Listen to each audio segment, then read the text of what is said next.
Good morning, everybody. I hope you're doing okay. It's been about close to 10 hours since, or 12 hours since I last did a video. And I've actually had some new action that's happened since then. So during the video, I had two positions in on the pound CAD and one in on the euro pound. And if you remember, during that stream, I did hit $98 in profit, and my trades were looking to close out at 115. Excuse me for being sick still. I just woke up. My eyes are all red and bloodshot. It's been a rough go. But these two trades were the ones that were in last night, and the $98 profit was hit up here, and then again pretty close to here as well, and then it shot back down. All right, so we added again, and then a fourth time as well. Now the fourth time was interesting because I have a filter built into my algorithm that allows me to not enter too many trades if one candle is very volatile. So this candle, if we look at it, it's about 40 pips or so. So the volatility is a little bit high in that candle, and we had one order in that candle already. So I have a filter system that allows me to not enter too many trades into one candle. So it actually wait until the next candle to see if the spacing is correct. This will protect me from times where volatility picks up on the pound CAD or even on the euro pound as well. I found it to be a very good filter, and so far has been working very well. It also shows that it works in back test as well, and so that's nice to see that testing can even show me this that this filter is working. Okay, so last night we had $78 profit, and close to here at this point on the pound CAD, and that's with the four orders, four basket trades. And on the euro pound, so we had trades on this pair as well. And when the pound started dipping into my third order, that's when this started pushing up, the counter correlation. So I had a second order on the euro pound, and then that shot down for $40 profit.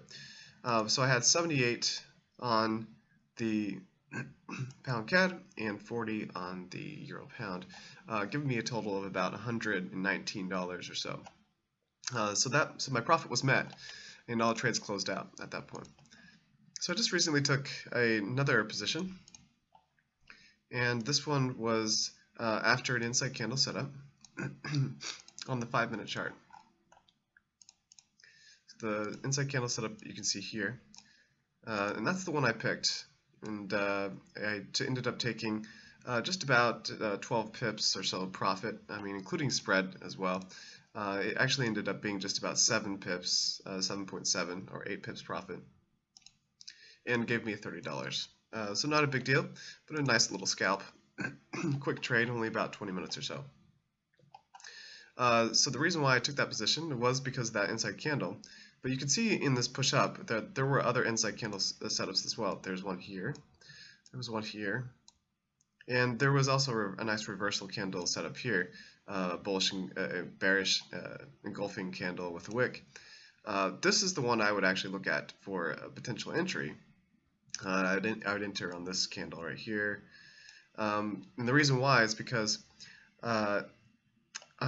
this one is too low. There wasn't enough push from the bottom to this reversal point, and this one right here, there wasn't enough of a resistance. It's not close to this resistance area up here.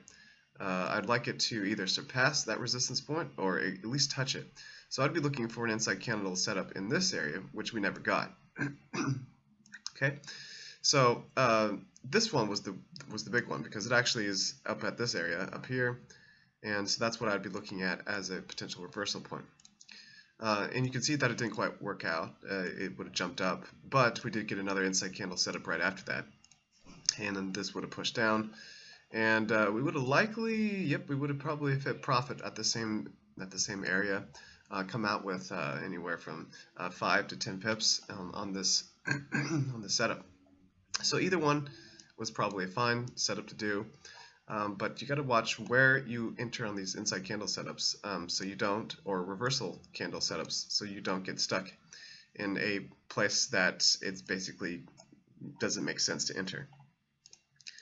Okay, so I also wanted to talk about one more thing. So I've been hearing a lot of complaints about how adding to losing positions is such a bad thing to do in trading. And I always say that somebody that says that doesn't understand trading.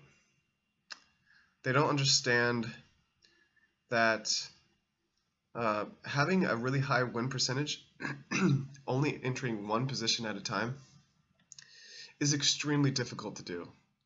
And you'll have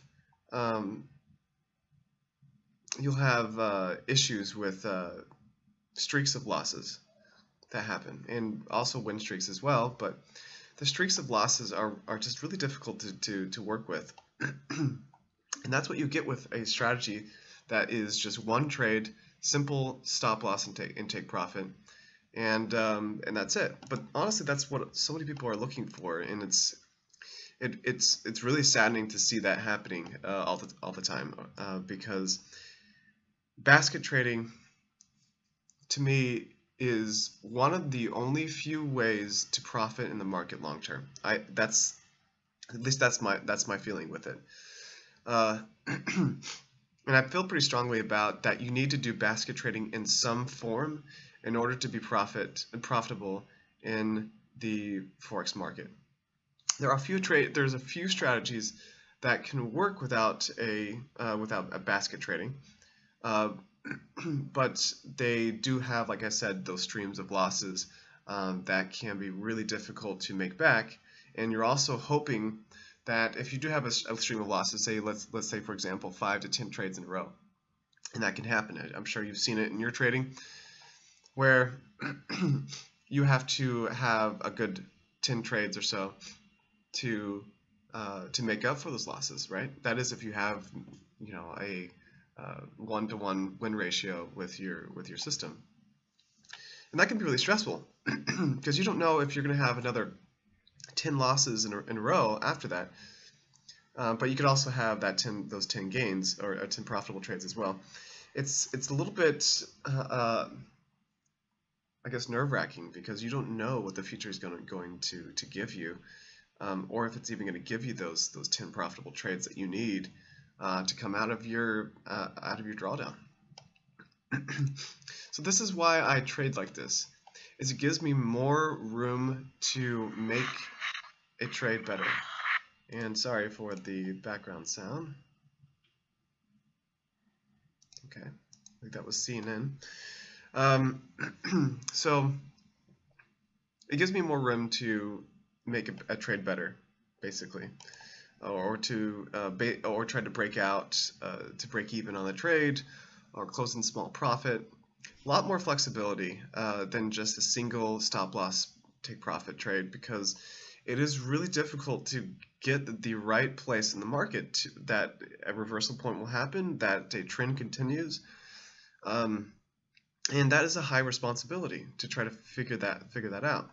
Yes, money management can play a big role in making sure that your take profits are larger than your stop losses, but the thing is that the smaller your stop losses are, the more likely they are to be hit. So, and the larger your take profits, the less likely they are to be hit.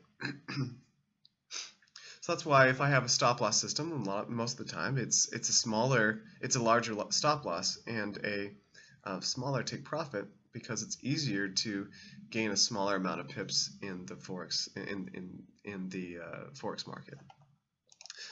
Okay, so that's pretty much all I wanted to mention to you guys today, because I did see that I did get a thumbs down on my last video, and it's likely because when somebody sees this, they say that's so bad, that's like the worst type of trading that you can do, that doesn't make any sense, adding to losing positions. But you can see that it is calculated, that this kind of trading can work if you're very precise on your entries, where to enter, you have a strategy in place. you know what you're doing, you're watching price, and you can see that it's been working for me for a long time. And I also, in my strategy testers as well, 25 years on the euro pound and 10 years on the pound CAD. So basket trading can work if you have backing behind it, if you have done the necessary testing, and if your risk is calculated. I see people looking at this all the time, just saying, oh, you add to losing positions, but you can add to losing positions if your risk is low. So I'm going to leave you guys on that, and until next time, I will hope to have some more profit. Thanks for watching. Bye.